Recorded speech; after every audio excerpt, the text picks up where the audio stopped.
अच्छा एक बात बताओ, हनुमान चालीसा में तो हनुमान जी की महिमा ही गाई गई, पर वर्णौ रघुवर विमल जस। कह रहे मैं राम जी का पवित्र यश वर्णन कर रहा हूं, राम जी का यश वर्णन कर रहे हैं और महिमा हनुमान जी की गा रहे हैं। क्यों? तुलसीदास जी बोले मैं हनुमान जी का स्वभाव जानता हूं, वैसे आएंगे ही नहीं बुलाने पर। एक ही है कारण उन्हें बुलाने का, ये कहो वर्णौ रघुवर विमल जस। हम राम जी के गुण गा रहे हैं, राम जी का पवित्र यश गाना चाहते हैं तो हनुमान जी तुरंत आ जाएंगे। क्यों आ जाएंगे? क्योंकि रामचरित सुनीवे को रसिया, रामचरित सुनीवे को रसिया, राम लखन सीता मन बसिया, राम लखन सीता मन बसिया, राम लखन सीता मन बसिया। वर्णौ रघुवर, और राम जी का नाम दिया यहां रघुवर। रघु के कुल में जो सबसे अधिक श्रेष्ठ हुए हैं रघुवर, रघुवंश में जो श्रेष्ठ, ऐसे श्री राम जी का यश वर्णन करो। अच्छा यश कैसा है? विमल यश। राम जी का यश निर्मल है। तुलसीदास जी ने एक जगह लिखा रामचरितमानस में कि भगवान के जो गुण हैं यह पवित्र धागा है। जुगुत वेद पुन पोई हई रामचरित वर ताग। वर माने श्रेष्ठ, ताग माने तागा, धागा। और कवियों की कविता होए कवित मुक्ता मणि चारु, कवियों की कविता मोती है। किसी ने तुलसीदास जी से कहा कि यह उपमा तो बड़ी विचित्र है, मोती कीमती होता कि धागा? तुलसीदास जी बोले कीमती तो मोती होता है। तो बोले कवियों की कविता कीमती है कि राम जी का चरित्र? तुलसीदास जी बोले राम जी का चरित्र। राम तुम्हारा चरित्र स्वयं ही काव्य है, कोई कवि बन जाए सहज संभाव्य है। मैत्री श्रवण गुप्त जी की यह पावन पंक्तियां सचमुच राम जी के चरित्र की ही विशेषता है। ठीक है, तो कवियों की कविता को मोती क्यों बनाया आप? राम जी के चरित्र के प्रेरक प्रसंगों को मोती बनाते और कवियों की जो श्रृंखला आई है कविता की उसको धागा बनाते। तुलसीदास जी बोले हमने जानबूझकर नहीं बनाया। क्यों? बोले मोती भले ही कीमती हो, लेकिन मोती की माला बनानी पड़ेगी तो मोती में छिद्र करना पड़ेगा। अब मैं राम जी के चरित्र को मोती की उपमा कैसे दे दूं? क्योंकि हमारे राम जी के चरित्र में तो कहीं छिद्र है ही नहीं, इसलिए मैंने मोती नहीं बनाया। हाँ, राम जी का चरित्र धागा है और यह धागा इतना अनंत है कि चाहे जितनी कवियों की कविता रूपी मोती इसमें पिरो दिए जाएं, पर इस धागे का कभी अंत होने वाला नहीं है। हरि अनंत हरि कथा अनंता। राम जी का चरित्र ऐसा पवित्र चरित्र है, तुलना नहीं करनी चाहिए। कोबड़ छोट कहत अपराध हो, पर राम जी अपने आप में अद्वितीय हैं। निरुपम न उपमा आन, राम समान राम निगम कहें। भगवान श्री राम से गुरुदेव विश्वामित्र जी ने कहा कि राघवेंद्र इस शिला को चरण छुलाओ, इसका उद्धार होगा। चरण कमल रज चाहते, कृपा करहु रघुवीर। राम जी ने कहा गुरुदेव आपके आगे, आप तो हमारे भी गुरु जी हैं, आप चरण छुला दें। गुरु जी बोले बात बड़े छोटे की नहीं है, मैं तुम्हारा गुरु हूं, मेरी बड़ी महिमा है, तुमसे भी बड़ी महिमा है, लेकिन अपने अपने विभाग की बात होती है।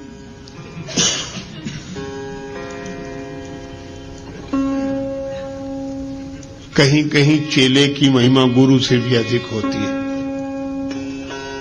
राम जी बोले सो कैसे? आपने तो मुझे भी ज्ञान दिया है। बोले बात ज्ञान की नहीं है राम, सुनो।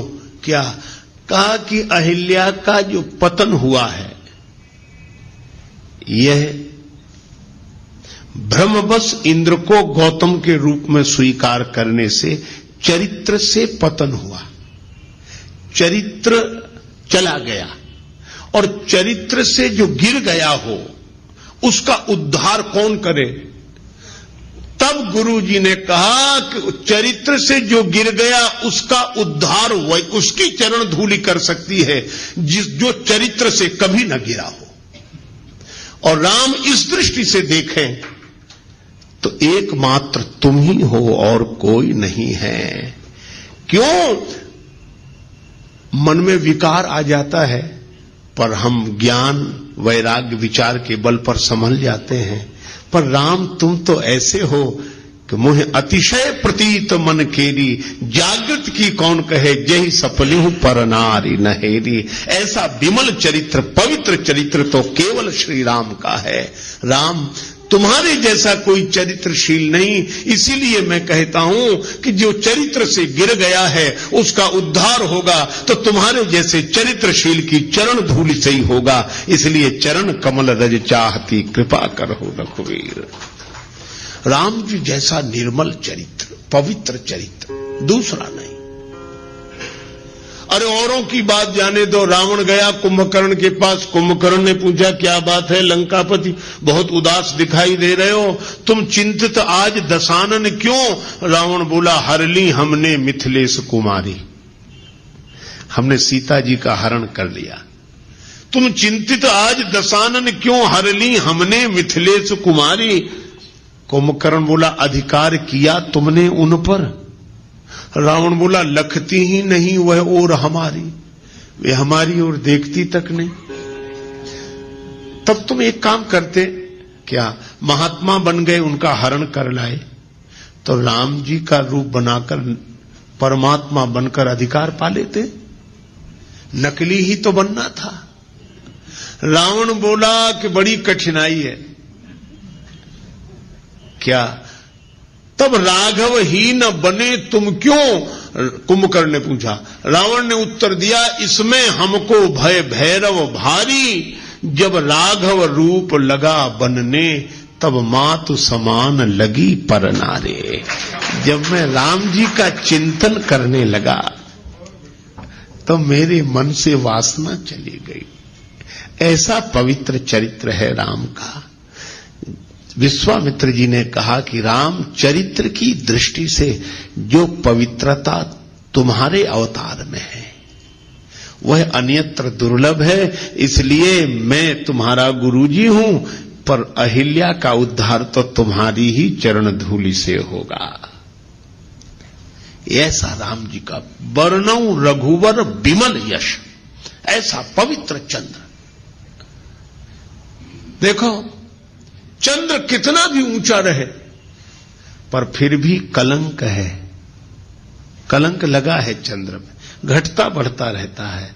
लेकिन हमारे रामचंद्र ऐसे चंद्र हैं जो निष्कलंक चंद्र हैं, जिनमें घटने बढ़ने की घटना नहीं होती, सदा एक रस निर्मल पवित्र चंद्र श्री रामचंद्र है।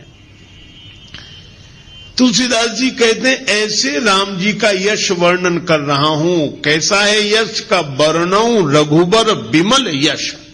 राम जी का चरित्र विमल है। अच्छा, तो ये मन को क्यों सुधार रहे हो?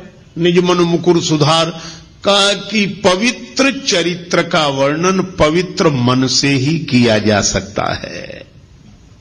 सो न होय बिनु विमल मति मोहि मति बल अति थोर। तो ये पवित्र मन हो जाए तो कैसे होगा? बोले पहले मन पवित्र हुआ, श्री गुरु चरण सरोज रज निज मन मुकुर सुधारी, बरनऊं रघुवर विमल जस। मैं राम जी के पवित्र यश का वर्णन करना चाहता हूं, इसलिए श्री हनुमान जी मेरा मन निर्मल कर दो। किसी ने पूछा क्यों करना चाहे तो क्या फायदा है? आजकल तो बड़ी कठिनाई है, बिना फायदे के आदमी कुछ करता ही नहीं है। किसी से कहो भजन करो, करें तो क्या फायदा? अच्छा, बहुत सी चीजें हैं। एक आदमी ने हमसे बार बार कहा, वो बहुत तंबाकू गुटखा खाते थे, बार बार मुंह भर ले, फिर कहें आप भजन की कहते हो क्या फायदा? बोले आप जब जब भजन की कहे तो हमें तो बड़ी परेशानी लगती, करें क्या फायदा?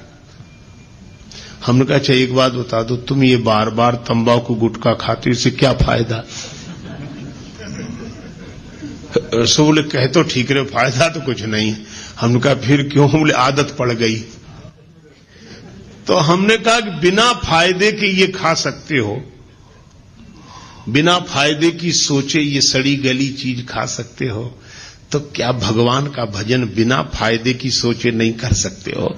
छोड़ो फायदे की मत सोचो, तुम तो भजन करो, और जिस दिन इसमें रस आ जाएगा उस दिन फायदे की नहीं सोचोगे, भजन किए बिना रहा नहीं जाएगा। लेकिन इसका यह अर्थ नहीं कि फायदा होगा नहीं, जरूर होगा, लेकिन फायदे की तरफ मन मत ले जाओ। तुलसीदास जी से किसी ने पूछा कि आप राम जी का विमल यश गा रहे हैं, क्या फायदा, क्या मिलेगा? तुलसीदास जी बोले क्या नहीं मिलेगा? जो दायक फल चार, ये चार फल प्रदान करेगा, धर्म अर्थ काम और मोक्ष। राम जी का चरित्र गाने वाला, देखो जब व्यक्ति बोलता है ना, दिमाग से बोलता है, कोई बात कहता विचार दिमाग से, लेकिन जब कोई गीत गाता है तो दिल से। ये गीत हृदय के अधिक समीप है, विचार बुद्धि के समीप है। तो जब कोई गाता है तो हृदय से। और मैं आपसे कहूं कि राम जी का गुण कोई हृदय से गाएगा, और जब हृदय राम जी के गुणों से भरा हुआ होगा, ऐसे आदमी के द्वारा अधर्म कभी हो ही नहीं सकता। जब होगा धर्म ही होगा। तो यह राम कथा का गाना और सुनना व्यक्ति को धर्म से जोड़ता है। धर्म, अर्थ, भगवान के गुण गाने वाला, सुनने वाला, उसके जीवन में अर्थ रहेगा ही। क्यों रहेगा? क्योंकि भगवान नारायण है, और जो भगवान के गुण गाएगा, भगवान के चरण कहां आ जाएंगे? उसके हृदय में। ये यही कथई स्नेह समेता, कहीं हई सुनी हई समुझ सचेता, होई हई राम चरण अनुरागी, कलिमल रहित सुमंगल भागी। भगवान के चरणों का अनुराग उसके मन में आ जाएगा। तो भगवान के चरण कहां आ जाएंगे? उसके हृदय में, उसके जीवन में। और जब मैं आपसे एक बात पूछता हूं, लक्ष्मी जी को दुनिया भर में ढूंढो, कहां मिलेंगी? भगवान के चरणों में। भगवान नारायण के चरण दबाते हुए ही तो लक्ष्मी जी मिलती हैं। इसीलिए जो भगवान के गुण गाएगा उसका जीवन धर्ममय हो जाएगा। जो भगवान के गुण गाएगा, सुनेगा, और भगवान के चरण उसके मन में आ गए, तो भगवान के उन चरणों की सेवा करने के लिए लक्ष्मी जी अर्थ बनकर उसके जीवन में आ जाएंगी। धर्म, अर्थ। और जो राम जी के गुण गाकर ऐसे मस्त हो जाए कि उसकी कोई कामना न रहे, प्रेम में भर जाए। विभीषण जी ने यही कहा कि लंका का राज्य पाने की वासना पहले थी, और कछु प्रथम वासना रही, प्रभु पद प्रीति सरित सो बही। आपका प्रेम उमड़ गया तो अब वो भी इच्छा नहीं रही, हमें कुछ नहीं चाहिए, कुछ नहीं चाहिए, हमारी कोई इच्छा नहीं, कोई कामना नहीं। भगवान ने कहा कि तुम्हारी कोई इच्छा नहीं, पर अब हमारी इच्छा हो गई। तुम निष्काम हो गए तो हम सकाम हो गए, अब हमारे मन में इच्छा है। यद्यपि सखा तव इच्छा नाही, मोर दरस अमोघ जग माही। तो भगवान के मन में भक्त की इच्छा पूर्ण करने की इच्छा हो जाए तो उसकी कौन सी कामना ऐसी होगी जो पूरी ना हो जाए, वह पूर्ण काम हो जाएगा। इसलिए धर्म अर्थ काम, और जो भगवान के अनुराग में डूब गया है उसे जगत का राग बांध नहीं सकता, इसलिए मोक्ष तो उसको सहज प्राप्त हो गया। वर्णो रघुवर विमल जस जो दायक फल चार। यह हनुमान चालीसा के दोहे का आशय। श्री गुरु चरण सरोज रज, निज मन मुकुर सुधारे। मुकुर माने दर्पण। वर्णो रघुवर विमल यश, जो दायक फल चार। अच्छा, जब यह सब जानते हो तो राम जी के गुणों का वर्णन शुरू करो, चारों फल मिलेंगे, करो शुरू। तुलसीदास जी बोले भगवान का यश है विमल, और बुद्धि भी कैसी चाहिए विमल। सो न होय बिनु विमल मति, मोहि मति बल अति थोर। करो कृपा, सब कृपा करो मुझे पवित्र बुद्धि की प्राप्ति हो जाए। तो अब किससे कृपा की याचना कर रहे हो? तुलसीदास जी बोले बुद्धिहीन तनु जान के, सुमिरो पवन कुमार। यह शरीर बुद्धिहीन है, शरीर तो है पर इसमें समझ नहीं है, और इसलिए हनुमान जी का स्मरण करना। अच्छा, बुद्धि नहीं है तो हनुमान जी से क्यों मांग रहे हो? बोले इसलिए हनुमान जी बुद्धि के भंडार हैं। बुद्धिमताम वरिष्ठम और ज्ञानी नाम अग्रगण्यम। ज्ञानियों में अग्रगण्य हैं, बुद्धिमानों में सर्वश्रेष्ठ हैं। तो जो बुद्धि के भंडार हैं, है ना, जो जिस चीज का भंडार हो उससे वही चीज मांगी जाती। हनुमान जी आप बुद्धिमान हैं, आप बलवान हैं और आप विद्यावान हैं, इसलिए तीनों चीजें हमें दे दो। बल बुद्धि विद्या देहु मोहि, हरहु कलेश विकार। बल भी चाहिए, बुद्धि भी चाहिए, विद्या भी चाहिए, है ना। देखो, तलवार चलाना आना चाहिए, पर चलाने के लिए तलवार भी तो चाहिए। तो विद्या का उपयोग करने के लिए बुद्धि चाहिए, पर बुद्धि जिसका उपयोग कर सके ऐसी विद्या भी तो चाहिए। तो बुद्धि और विद्या दोनों,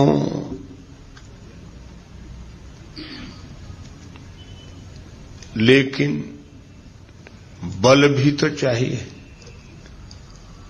बुद्धि का प्रयोग सही समय पर कर सके वैसी ताकत भी चाहिए, बल।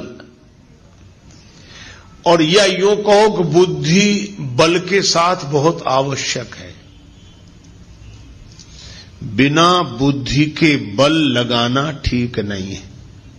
बल का प्रयोग बिना अकल के करना ठीक नहीं। एक महात्मा कहते थे कि बल के साथ बुद्धि का प्रयोग अवश्य करो। क्यों?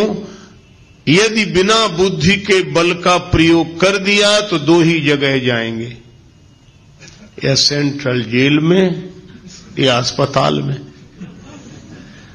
अकल नहीं लगाई और ताकत लगा दी और इतने बड़े से लड़ गए जिसकी बराबरी के हम नहीं थे, लड़ गए और पिट गए तो अस्पताल में, और बिना अकल लगाए लड़ गए और दूसरे को ज्यादा सता दिया, पकड़े गए तो जेल में। इसीलिए बुद्धि का प्रयोग बल के साथ अवश्य करें। और यही कारण है हनुमान जी जीत गए, राक्षस हार गए। बल तो राक्षसों में भी बहुत है और बल हनुमान जी में भी बहुत है, लेकिन हनुमान जी में बल के साथ बुद्धि है, पर इन राक्षसों में बल तो बहुत था पर बल के साथ बुद्धि नहीं थी। बुद्धि होती तो बल होने के बाद भी क्या यह दुर्दशा होती जो हुई। इसीलिए बल के साथ बुद्धि, और बुद्धि बल दोनों हो पर विद्या हो। विद्या की परिभाषा क्या? सा विद्या या विमुक्तये, विद्या क्या? जो व्यक्ति के मन को अज्ञान के बंधन से मुक्त कर दे, उसका नाम है विद्या। विद्या मिल गई, इसकी पहचान विद्या ददाति विनयम। विनम्रता आ जाए तो समझ लो विद्या जीवन में आ गई है।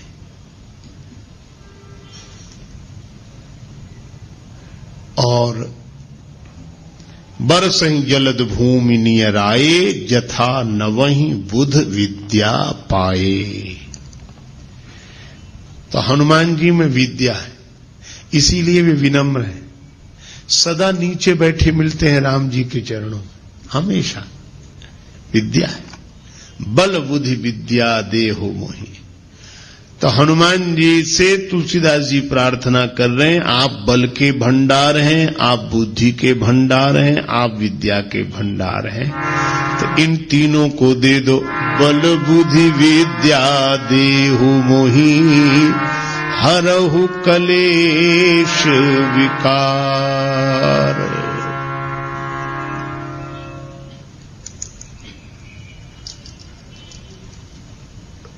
देखो, कलेश दूर हो जाए।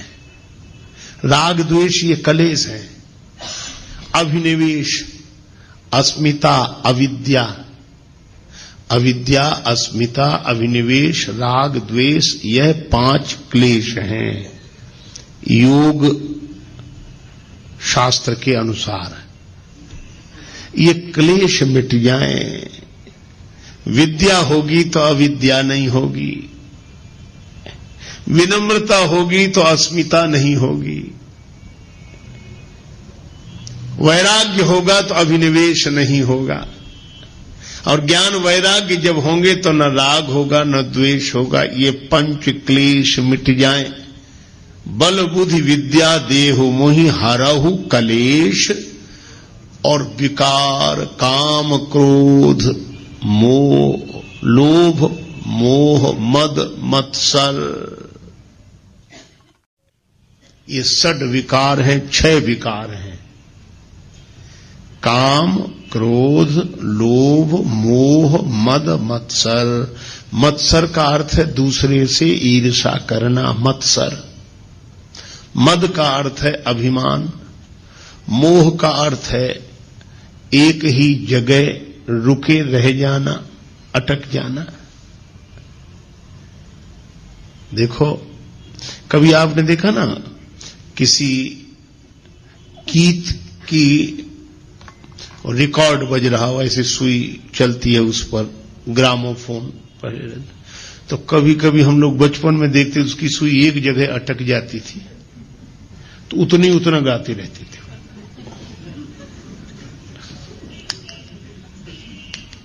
किसी को अच्छा नहीं लगा, अरे बंद करो ये, तो वो तुरंत ठीक करता था। मैं आज भी देखता हूं, मोह का अर्थ यही है कि जिसकी सुई एक ही जगह अटक जाए वो उतना ही गाना। उतने उतना ही निकले, उतने ही अटक जाना। गीत चलता रहे है ठीक है, लेकिन अटक जाना, जो अटका वही भटका। तो अटको मत, चलते चलो। हम तो हमारी मस्ती में झूमते चले हैं। ये मोह है, अटक जाना। देखो,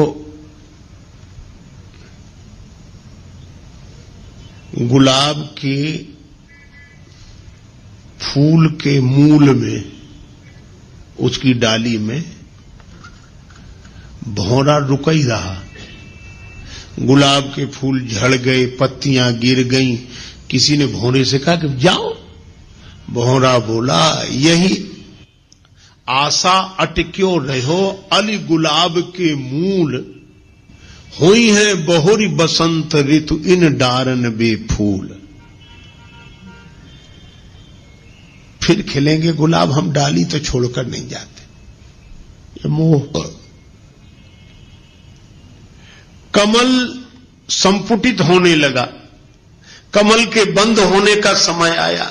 भौरा फिर भी बाहर नहीं निकला, भ्रमण नहीं निकला, उसी में कैद हो गया। किसी ने कहा तुम तो काठ को चीर कर निकल जाते हो, कमल के कोमल पत्ते को चीर कर निकल जाओ। बोले निकलने की जरूरत क्या है, सवेरा होगा, सूर्योदय होगा, कमल खिलेगा, फिर पराग का पान करेंगे। अहो मोह महिमा बलवाना। और तब तक सूर्योदय होने के पूर्व ही एक मतवाला हाथी आया, उस कमल को मूल सहित तोड़कर ले गया, खा गया। भौरे का जीवन भी समाप्त हो गया। इसी तरह मोही मन यह सोचता है कि अटके रहो, अटके रहो, फिर रस लेने के लिए अटके रहो, अटके रहो। तब तक काल का मतवाला हाथी आकर जीवन ही नष्ट कर देता है। ये मोह। मत्सर, दूसरे से ईर्षा। मद माने अभिमान। जो मिला है, देखो अभिमान कब आता है, मिली हुई चीजों पर ध्यान जाता है तो अभिमान आता है। मिली हुई विशेषताओं पर ध्यान जाता है तो अभिमान आता है। और देने वाले पर जब ध्यान जाता है तो अभिमान चला जाता है। फिर भगवान दिखाई देते हैं, अभिमान नहीं। मद, मत्सर, दूसरे से ईर्षा। अपनी तरफ कम ध्यान, दूसरे की तरफ ज्यादा। अपना दुख उतना दुख नहीं है जितना कि दूसरे का सुख नहीं देखा जा रहा है। मत्सर, मोह, मद। और इसी तरह काम, क्रोध, लोभ, चार। ये काम, क्रोध, लोभ, मोह चार, मद, मत्सर, ये 6 विकार हैं। लोभ है, जो मिला है वह छूटे नहीं कभी, यह लोभ है। अच्छा देखो, लोभ और लालच में अंतर है। दूसरे का मिल जाए ये लालच है, लेकिन लोभी कौन, बोले दूसरे का मिले चाहे न मिले पर हमारा न जाए, ये लोभ है।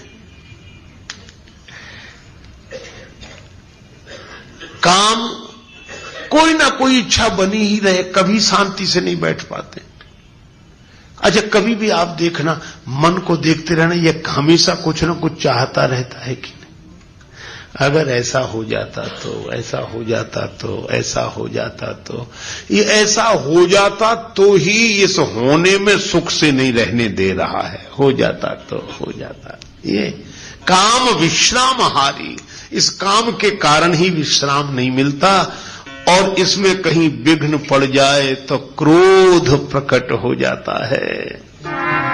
काम पूर्ति पर बढ़ता लोभ। चलो कामना पूरी हो गई तो और कामना पूरी तो हो गई। अच्छा एक बात बताओ, जितने काम से भरे हुए मन वाले हैं हम लोग, अच्छा हम लोगों ने कोई भी चीज 2 बार मांगी? आप प्रयोग करके देखें क्या? हमारी तो एक बार, तो एक बार मिल जाओ बस एक बार मिल जाओ, इच्छा है एक बार मिल जाओ, बस एक बार। और एक बार करते करते अनेक बार जन्म जन्म के मर गए, अनेक बार। अनेक बार कोई कहता ही नहीं, एक बार। ये कामना कहती है एक बार, लेकिन अनेक बार भी तृप्त नहीं होगी, हो नहीं सकती।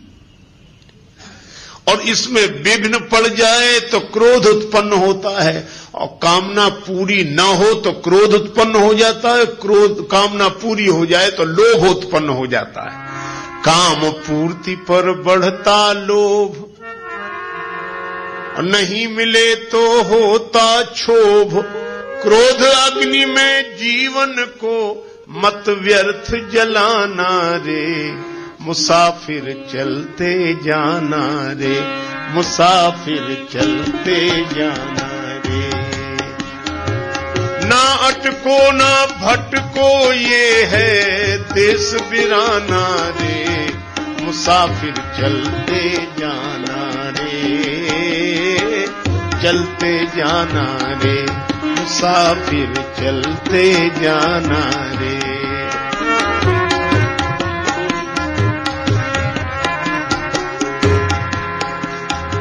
लेकिन अब एक कठिनाई है, हम आपको जो समझा रहे हैं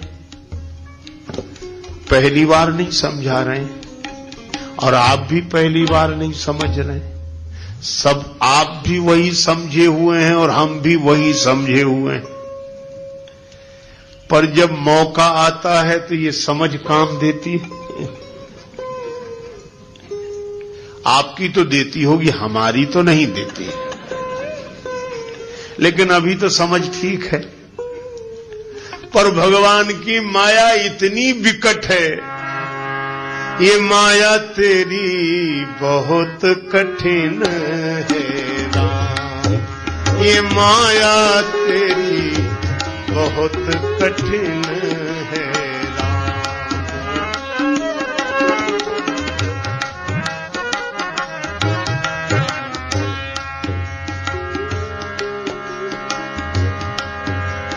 दुख में सुख दिखला के बनाती, दुख में सुख दिखला के बनाती, बड़ों बड़ों को गुलाम बहुत कठिन है राम। ये माया तेरी बहुत कठिन है राम, बहुत कठिन है राम। अच्छा विचार करना, करता नित्य विरोध क्रोध का, कहता बुरा परिणाम। जो क्रोध का विरोध करते हैं गलत है, क्रोध नहीं करना चाहिए, क्रोध अच्छी चीज नहीं है, बात सही है। लेकिन उनको ही जब क्रोध आता है तब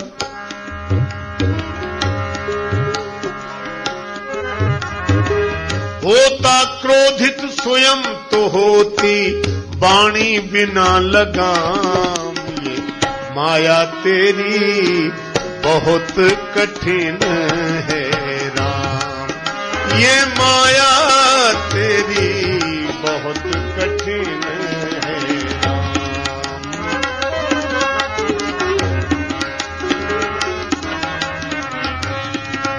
ये माया तेरी बहुत कठिन है राम।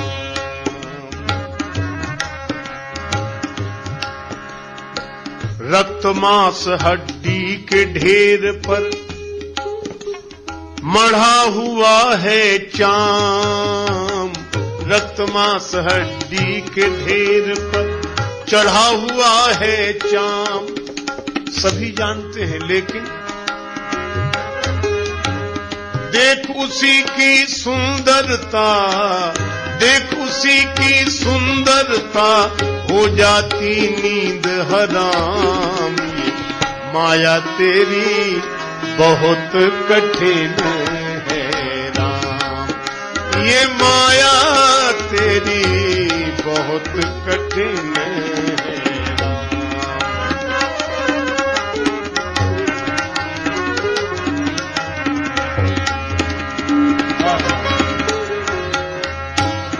कठिन है।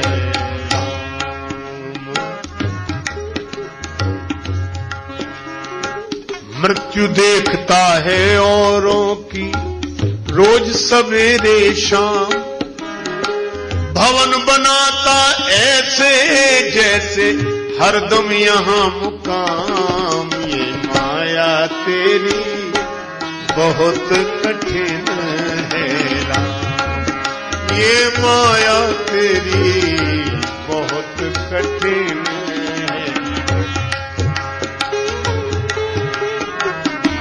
बहुत कठिन है राम। राजेश्वर प्रभु तुम करुणा निधि, मायापति है नाम। राजेश्वर प्रभु तुम करुणा निधि, मायापति है नाम। नाथ निवेरो अपनी माया, नाथ निवेरो अपनी माया, जीव लहे विश्राम। बहुत कठिन है राम, ये माया तेरी बहुत कठिन है, ये माया तेरी बहुत कठिन है, ये माया तेरी बहुत कठिन है राम। इसलिए जानने के बाद भी जिसके कुप्रभाव से हम मुक्त न हो पाए, जिस वजह से उसी का नाम माया है। सो दासी रघुवीर के समझे मिथ्या सोपी, हम समझ गए कि मिथ्या है, तीन काल में नहीं है, पर छूट न राम कृपा बिन नाथ कहूं पद रोप। कागभूषण जी कहते हैं गरुड़ जी मेरा अनुभव है, निज अनुभव अब काऊं खगेसा, बिनु हरि भजन न जाहि कलेशा। इन क्लेशों से विकारों से मुक्त होना पुरुषार्थ का परिणाम नहीं है, प्रसाद का परिणाम है, किसी का कृपा प्रसाद का परिणाम है। इसीलिए तुलसीदास जी कहते हैं कि मैं जानता हूं कि ये क्लेश है और ये विकार हैं, पर जानकर भी मैं इनसे मुक्त नहीं हो पा रहा हूं। इसलिए दीन होकर हनुमान जी महाराज मैं आपकी शरण में आया हूं, इसलिए आप कृपा करो। क्या बोले, इन क्लेश और विकारों से मैं तो मुक्त नहीं हो पा रहा हूं, पर आप बल बुद्धि विद्या देहु मोहि। लेकिन ये बल बुद्धि विद्या मिलने के बाद भी ऐसा ना हो कि जीवन वैसा ही बना रहे, तो और क्या करें? कहरहु कलेश विकार, हमारे क्लेशों को और विकारों को दूर करें। ऐसी तुलसीदास जी ने प्रार्थना की हनुमान जी से, हरहु कलेश